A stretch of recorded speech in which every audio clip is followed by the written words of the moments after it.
कैसे हैं भाई आप लोग? खैरियत से हैं? ठीक ठाक है? मुझे पता है आप लोग इंतज़ार कर रहे होंगे वीडियो का, क्योंकि मैंने पिछली वीडियो में कहा था कि जो आज जो आईसीसी का डेलीगेशन आया हुआ है पाकिस्तान चैंपियंस ट्रॉफी की तैयारियां देखने के लिए, उनकी आज मीटिंग हुई है पीसीबी के चेयरमैन मोहसिन नकवी से।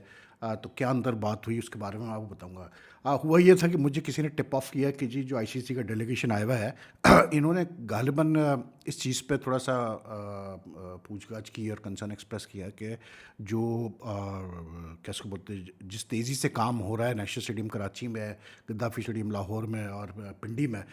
लाहौर तो कल वो जाएंगे इंस्पेक्ट करने के लिए, लेकिन पिंडी और कराची में इंस्पेक्ट कर चुके हैं। तो लाइक देवर वरिड के ये टाइम पे ख़त्म होगा या नहीं होगा काम, चैम्पियंस ट्रॉफी से पहले ख़त्म होगा या नहीं होगा ये काम। और ये इनफॉर्मली एक चीज़ मतलब डिस्कस हुई। तो फिर मैंने पाकिस्तान क्रिकेट बोर्ड के लोगों से मालूम करने की कोशिश की कि भाई जो मोहसिन नकवी से मीटिंग हुई उसमें क्या डिस्कस हुआ है। तो उन्होंने तो उसमें तो एक चीज़ क्लियर, वो कहते हैं कि नहीं ऐसी तो कोई चीज़ डिस्कस ही नहीं हुई कि टाइम के आईसीसी की जो डेलीगेशन है उनको कोई इशू हो टाइम फ्रेम वगैरह से। लेकिन उन्होंने पूछ गुछ ज़रूर की कि कब तक जो है चीज़ें ख़त्म होंगी। लेकिन बॉटम लाइन ये है कि जो मोहसिन नकवी साहब मिले हैं आईसीसी के डेलीगेशन से, उन्होंने उनको ये चीज़ अश्योर कर दी है कि भाई जो काम होने हैं, ज़रूरी है जो काम स्टेडियम में to make them ready to host matches of the Champions Trophy, वो सारे जो है टाइमलाइन के मुताबिक ही होंगे, फरवरी से पहले पहले तैयार हो जाएंगे। बल्कि उन्होंने ये भी कन्वे किया कि जो एक ट्राई सीरीज़ हो रही है चैंपियंस ट्रॉफी से पहले साउथ अफ्रीका न्यूजीलैंड के साथ पाकिस्तान की, वो कोशिश करेंगे कि उस ट्राई सीरीज़ से कुछ मैचेस जो है वो लाहौर कराची में करा दिए जाए at the new stadiums, at the कैसे बोलते हैं जो रिन्यू हुए स्टेडियम्स या रिकन्स्ट्रक्ट हुए हैं उन पे मैचेस करा दिया जाए, कि मतलब पता चल जाए कि भाई हर चीज़ जो है वो सही काम कर रही है। तो there is nothing to worry about for the Pakistan cricket board. Only obviously बात है, they have to just ensure कि चीज़ें टाइम पे हो जाए। बाकी सिक्योरिटी वगैरह की सारी चीज़ें डिस्कस हुई है, तो सिक्योरिटी पे उन्होंने कहा कि हाँ जी सब ठीक ठाक है and we are satisfied with the security and all. लेकिन जो एक मेन मसला वो ये है कि उनसे पूछा गया आईसीसी के डेलीगेशन से कि भाई ये जो इंडिया का आना पाकिस्तान चैंपियंस ट्रॉफी में खेलने के लिए और शेड्यूल जो है चैंपियंस ट्रॉफी का, ये कब तक चीज़ें जो है फाइनल हो जाएंगी और कब तक रिलीज़ होंगी। उसमें वसीम खान भी थे जो कि जनरल मैनेजर क्रिकेट है आईसीसी में। तो उस पर जवाब यही मिला है कि भाई अभी इस ऑन गोइंग प्रोसेस, और शेड्यूल जो है वो सबको दिखाया जा रहा है, सबको भेज दिया गया है। तो जो भी फीडबैक आएगा उसके बाद जो है डिसाइड होगा। लेकिन one thing has been very made very clear कि भाई जो शेड्यूल अनाउंस होगा वो जल्दी नहीं होगा, वो क्लोज टू द टूर्नामेंट ही होगा। इसलिए क्योंकि कैसे बोलते हैं, the BCCI has made it clear कि they will know in a month और टू कि भाई उनकी गवर्नमेंट उनको क्लियरेंस दे रही है नहीं दे रही है टीम भेजने की पाकिस्तान। तो ये तो था चैंपियंस ट्रॉफी के हवाले से जो डेलीगेशन उनका। उन्होंने बस कल लाहौर गद्दाफ़ी स्टेडियम का दौरा करना है, उसके बाद वो वापस निकल जाएंगे। बाकी आज चैंपियंस ट्रॉफी के चैंपियंस कप के का मैच हुआ है मार्कोर और लायंस का, और वही कहानी मेरी तो समझ में नहीं आ रहा भाई कि क्या पाकिस्तान में ऐसे कोई बैट्समैन ही नहीं है जो कि सेकंड बैटिंग करते हुए चेस कर सकते हो टोटल को। इसलिए कि आज भी जो है 367 बड़ा टोटल किया आज कैसे बोलते हैं लायंस की टीम ने। लेकिन मार्कोर ने मतलब कोशिश की, लेकिन they ended up like they couldn't get close to the total at all. हालांकि आज फाकर ने 80 कुछ किए, और भी मतलब सलमान लियागा ने अच्छी इनिंग्स खेली 65-66 की, लेकिन उसके बावजूद भी जो है मतलब बात बनी नहीं। तो ये मुझे समझ में नहीं आ रहा यार कि मतलब ये चेसिंग में क्यों हम नहीं कर पा रहे हैं। इसलिए क्योंकि इट्स अ बिट स्ट्रेंज कि 8 मैचेस, आज 8वां मैच था चैंपियंस कप का, और सारी वही टीमें जीत रही हैं जो पहले बैटिंग करती हैं। मतलब चाहे उनको बैटिंग कराया जाए या वो खुद डिसाइड कर ले बैटिंग करने की। लेकिन मैं मतलब एक चीज़ ज़रूर कहूँगा कि यार ये 2-3 लड़के डेफिनेटली इस टूर्नामेंट में ऐसे नज़र आ रहे हैं। ये आज इरफान खान न्याजी ने एक 100 किए और बहुत अच्छे उसने 100 किए। And he came in and he played at a tempo जो कि ज़रूरत थी। मतलब 56 बॉल पे 100 किए उसने, 10 चौके 5 छक्के और 178 का स्ट्राइक रेट था। साथ में खुशदिल शाह ने 73 किए फ्रॉम 45 बॉल्स, उसने भी 5 छक्के मारे 4 चौके मारे और 162 का स्ट्राइक रेट था। इन दोनों ने बेसिकली मतलब 367 तक पहुंचा दिया लायंस की टीम को। लेकिन खुशदिल शाह तो like I have said it before and I will say it again कि these 4-5 players, Asif Ali, Khushdil, Haider and all, Azam and all, they should not be given a chance again, enough is enough, इनको बहुत chance मिल चुके हैं। अब आपका जो नए प्लेयर्स हैं आप उनको चांस दें। अब नए प्लेयर्स में जैसे ये इरफान खान न्याजी है, ये अब्दुल समद लड़का है, इसने भी आज अच्छी बैटिंग की, ये लोअर ऑर्डर आता है और अच्छा खेलता है। अच्छा, दोनों के ये दोनों अब बॉलिंग भी कर लेते हैं, लेकिन इनकी बॉलिंग का फ़ायदा उठाया नहीं जा रहा है। और प्लस आज एक बड़ी सरप्राइजिंग चीज़ मैंने देखी इस मैच में कि मोहम्मद असगर एक लेफ्ट आर्म स्पिनर होता था पाकिस्तान का, और बड़ा अच्छा स्पिनर था, और मतलब all of a sudden like he just disappeared from the scene. तो मैंने आज उसने बॉलिंग की and he had the best figures in the match. मतलब ही हैज़ ऑलवेज, ये ऐसा बॉलर है लेफ्ट आर्म स्पिनर ऑर्थोडॉक्स की, जिसका के मतलब ये क्या कहते हैं आप अपना जिसके बारे में इकबाल कासिम जैसा स्पिनर, अब्दुल रकीब जैसे स्पिनर्स ने तारीफ़ की है कि यार ये बहुत अच्छा बॉलर है। और इकबाल कासिम ने तो उसको कुछ ट्यूटरिंग वगैरह भी की है, क्योंकि नेशनल बैंक से खेला था ये बच्चा पहले। लेकिन अब मैं देख रहा हूँ तो ये लास्ट इसने अपना फर्स्ट लास्ट मैच खेला हुआ है, कैसे बोलते हैं अपना, nearly more than 2 years back, ठीक है, 2022 में खेला।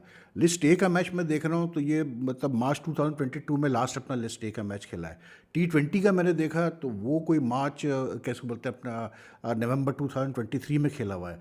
तो ये बंदा गायब कहाँ हुआ है, क्या इंजर्ड था, क्या था, आई डोंट नो। लेकिन I tell you this guy is a very good left arm spinner. उसने शो किया आज, बैटिंग भी ठीक ठाक कर लेता है। इसके कुछ इश्यूज थे बिहेवियरल, क्योंकि ही कम्स फ्रॉम बलूचिस्तान, को मतलब बड़े एक ऐसे फैमिली से आता है जो वेल ऑफ नहीं थे, लेकिन he is a very good bowler. तो I am a bit surprise कि कहाँ ये रह गया, क्या हुआ इसके साथ। लेकिन बहरहाल it was good to see him today and he bowled 10 overs for just 36 run on a pitch जहाँ पर धड़ाधड़ मार पड़ रही थी सारे बॉलर्स को। यानी कि यहाँ तक के कि आज तो यानी एक तो ये शाहीन शाह अफरीदी का भी बड़ा मसला चल रहा है भाई, इसको जितनी मार पड़ रही है। इसने हालांकि आज एक की विकेट ली उसकी, क्या बोलते हैं अपना, सलमान अली आगे के एंड में आगे। लेकिन like considering 80 runs, 85 runs, 90 runs for Shaheen Shah Afridi is a bit too much. I think Shaheen Shah Afridi really needs to revisit के हुआ क्या है इस बंदे के साथ, कि इसका रिदम शिदम क्या हो गया है कि ये इतने रन कंसीड कर रहा है। मतलब इसको ऐसे छक्के पड़ रहे हैं, लोग ऐसे उसको छक्के मार रहे हैं जैसे कोई मसला ही नहीं यार। मतलब ये पाकिस्तान का मेन बॉलर है भाई, कुछ तो आपकी एक धाक होनी चाहिए कि यार शाहीन शाह अफरीदी बॉलिंग कर रहा है, तो देखना पड़ेगा। लेकिन जो असगर का मैं कह रहा था, this guy is good, and the best part is all the last matches that he played, his first last match, his last T20 match, his last list A match, 2 साल बाद ही आज लिस्ट ए मैच खेला है, 2 साल से ज़्यादा आज list A match खेला है। तीनों में इस बंदे ने रन्स भी किए हुए थे नीचे, और उसके अलावा इसकी बॉलिंग तीनों फॉर्मेट्स में बहुत अच्छी थी। इसने फर्स्ट क्लास जो लास्ट मैच खेला फैसलाबाद में, वो ऐसे पिच पे था जहाँ पर 4-4, 500-500 रन बने, उसमें भी इस बंदे ने 49 ओवर्स में 4 विकेटें ली, ठीक है। उसमें भी इसने 49 ओवर्स कराए थे और 4 विकेटें ली थी on a pure batting track Faisalabad में ही। तो ये कहाँ गायब हुआ, ये it just it highlights the fact, जैसे ये अब्दुल समद की मैं बात कर रहा था कि अब ये असगर का डेब्यू 2014 का है, सोचें आप ज़रा। अब्दुल समद का भी मैं उस दिन जिक्र कर रहा था कि इसका भी डेब्यू कोई 2017 का है, ठीक है। ये लड़के कहाँ गायब हो जाते हैं जो इतने अच्छे लड़के हैं ये। तो आई थिंक ये जो अब्दुल समद हो गया, असगर हो गया, ये इरफान खान न्याजी हो गया, इन सबको, और भी जैसे तैयब ताहिर वगैरह है और एक दो और लड़के हैं, यार खुदा के लिए इनको आप अभी, जैसे आज अनाउंस हुआ है कि जो एशियन इमर्जिंग नेशंस कप होगा वो हो रहा है 8 अक्टूबर से ओमान में, खुदा के लिए इनको भेजो यार उधर। ये जो ट्राइड एंड टेस्टेड लोग हैं इनको तो ट्राई करने की ज़रूरत ही नहीं है। ये मोहम्मद हारिस खास करके मतलब कुछ भी नहीं करके दे रहा हो इस टूर्नामेंट में, फेल हुए जा रहा है एज अ बैट्समैन, लेकिन कप्तान बनाया हुआ है भाई उसको, ऐसी टीम का जिसमें बाबर और शान वगैरह है। लेकिन बहरहाल वही कहते हैं ना, यहाँ पर तो यार कोई ब्लू आउट बॉय बन जाए किसी का तो बस उसके तो मज़े लगे हुए हैं। लेकिन आई थिंक कि जो एशियन इमर्जिंग कप हो रहा है उसमें ये लड़कों को ट्राई करना चाहिए, इरफान खान न्याजी वगैरह को, क्योंकि ये अच्छे लड़के हैं। ये गए भी था अभी शायद शाइन्स की तरफ से, समत का मुझे नहीं पता, लेकिन ये इरफान खान न्याजी तो गया था। लेकिन एक चीज़ ज़रूर मैं आज कहूँगा कि आज अफगानिस्तान और एक वो भी क्या उसको बोलते हैं साउथ अफ्रीका का भी दूसरा वनडे इंटरनेशनल चल रहा है शारजा में, तो अफगानिस्तान गॉट 311 अगेंस्ट देम।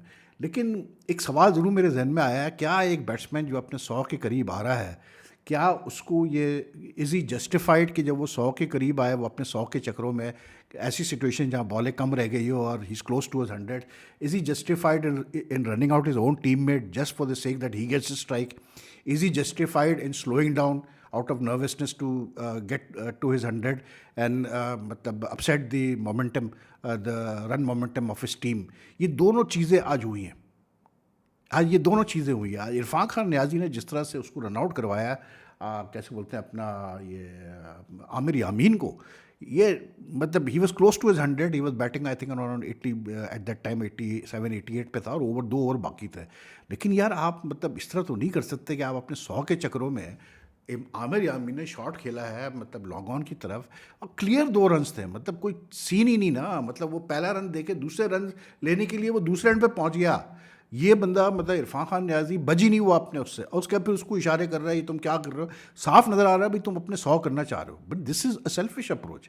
ये अप्रोच अगर आप रखेंगे तो भाई फिर ऐसे लड़के तो हमें नहीं चाहिए पाकिस्तान क्रिकेट टीम के अंदर, किसी सूरत में भी नहीं चाहिए, क्योंकि ये तो फिर अपने चक्करों में जो है मरवा देंगे टीम को। तो ये जो गेस्चर था इमरान खान न्याजी का, ये played a very good innings, he is a good clean hitter, लेकिन ये अप्रोच बिल्कुल गलत है। उसी तरह गुरबाज ने 100 किया आज, ठीक है, उसका भी यही था। वो भी जब 90s में घुसा है तो वो 3-4 ओवर खेल गया, मतलब इस चक्करों में कि वो घबराया हुआ था कि मेरे 100 ना मिस हो जाए, तो वो मतलब 5-5 गेंदे डॉट बॉल है वो खेल गया, जबकि उस वक्त उसकी टीम का मोमेंटम बहुत अच्छा बना हुआ था। मतलब उस वक्त वो उसके साथ वो बैटिंग कर रहा था रहमत शाह, वो भी अच्छी बैटिंग कर रहा था, लेकिन you no he like for 1 or 2 run from 98 to 100 ही टुक इस टाइम टू गेट दैट। तो अगेन वही वाली सवाल मेरा कि भाई क्या किसी बैट्समैन को ये अलाउ करना चाहिए, क्योंकि I think cricket is a team game, उसमें यार जस्टिफाइड नहीं लगता ये। हाँ अगर ऐसी सिचुएशन है कि आपको कोई टेंशन नहीं है, कुछ नहीं है, ऐसी चीज़ नहीं है, लेकिन फिर भी मैं समझता हूँ कि इंडिविजुअल परफॉर्मेंस से बढ़ के टीम परफॉर्मेंस हमेशा आती है कि आपको अपनी टीम का देखना पड़ेगा। तो वेरी इंटरेस्टिंग था। खुशदिल अच्छा खेला आज, खुशदिल ने आज काफ़ी दिनों बाद मतलब अच्छी उसने बैटिंग की, बॉलिंग भी अच्छी की उसने, खुशदिल शाह ने, लेकिन काफ़ी रन दिए उसने, 67 रन दिए, लेकिन 2 विकेट लिए, बड़ी अच्छी विकेट ली। फिर फाकर ने आज 80 कुछ किया, लेकिन फाकर को आमिर यामीन ने बड़ा भाई मतलब उछाल के रखा हुआ था और उससे लास्ट टाइम बीट किया। अब Fakhar is not looking in touch, मतलब शॉट्स भी आड़े तिरछे वो खेल रहा था, खेलने जा रहा था वो ऑन पे, मिड विकेट पे बॉल जा रही है थर्ड मैन पे, मतलब he struggling for form anyway. But at the end of the day मतलब जो सिचुएशन थी वो यही है कि अभी जैसे 367 368 करने हैं तो 330 पे 9 आउट हो चुके हैं, तो मोस्ट वाली लायंस तो जीत जाएगा आराम से। तो मार्कोर जो कि which is led by Rizwan, they out. Iftikhar Ahmed भाई वो हमेशा कहते हैं कि जी मुझे ऊपर नहीं खिलाते, ऊपर नहीं खिलाते, मैं टेल एंडर हूँ क्योंकि मुझे 7-8 पे खिलाते, आज 4 पे खिलाया उनको भाई, रन चेस में 25 करके आउट हो गया। यार क्या बोले लोगों को, कसम खुदा की महामार उसने भी अब्दुल्ला शबीर ने भी 50-50 किए।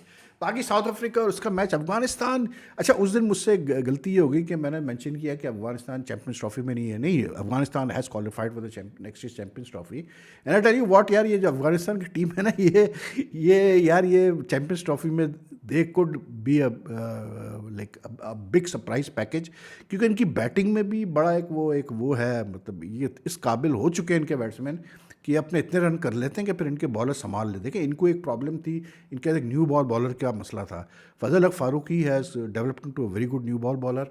इनके पास ऑलराउंडर्स का मसला ख़त्म हो चुका है उमर ज़ई आने के बाद, और वो अपना क्या उसका नाम है गुलबदीन दोनों बॉलिंग भी अच्छी कर लेते हैं, बैटिंग भी अच्छी कर लेते हैं। आज उमर ज़ई ने बहुत अच्छे 50 रन किए हैं। फिर इनका सबसे स्ट्रेंथ की जो बात है वो है स्पिन, इनका अटैक। अब ये नया लड़का आ गया गजनफर, मुजीब नहीं खेल रहा है इस सीरीज़ में, लेकिन अगर आप इनको गिने सब अगर अवेलेबल हो, मुजीबुर रहमान, गजनफर, राशिद खान, नबी, और एक वो लेफ्ट आर्म स्पिनर है, क्या नाम है उसका यार, लेफ्ट आर्म स्पिनर का मैं उसका नाम मेरे जहन से निकल रहा है, लेकिन you know all these guys if you take the spin मतलब एज अ ग्रुप, तो वो Pakistani pitches these guys are ready. मतलब ये टीम जो है ना, जैसा देखा आप शारजाह में खेल रहे हैं तो उनको पता है शारजाह का ना, तो शारजाह में पहला मैच भी बड़े आराम से जीते, आज भी लग रहा है कि आराम से वो जीत जाएंगे, क्योंकि साउथ अफ्रीका ने स्टार्ट अच्छा किया लेकिन फिर 2 उनकी विकेटें गिर गई। तो अफगानिस्तान को really turn out to be surprise package in the Champions Trophy, इसमें कोई दो राय नहीं है। बाकी यार और तो कोई ऐसी ख़ास चीज़ नहीं है। मतलब क्रिकेट का सिलसिले चल रहे हैं, मैचेस ही इतने हो रहे हैं, श्रीलंका और उसका भी टेस्ट चल रहा है, न्यूजीलैंड का। श्रीलंका को 202 की ओवरऑल लीड है और उनके भी 6 विकेटें बाकी है, लेकिन मुझे लग रहा है कि श्रीलंका ने इतने रन्स कर लिए हैं अब के, और बाकी वो कर लेंगे इतने रन्स के। आई डोंट सी न्यूजीलैंड मतलब विनिंग द मैच। और जाते जाते एक चीज़ मैं ज़रूर कहूँगा यार कि मतलब आज मैं कुछ देख रहा था सोशल मीडिया वगैरह पे और एक दो चैनल्स पे, तो उसमें बड़ा ये जिक्र आ रहा था कि इंडिया स्पिन विकेट्स बनाता है अपने घर पे, अपने स्पिनर्स के थ्रू वो जीत जाते हैं, उनके बड़े अच्छे स्पिनर्स हैं।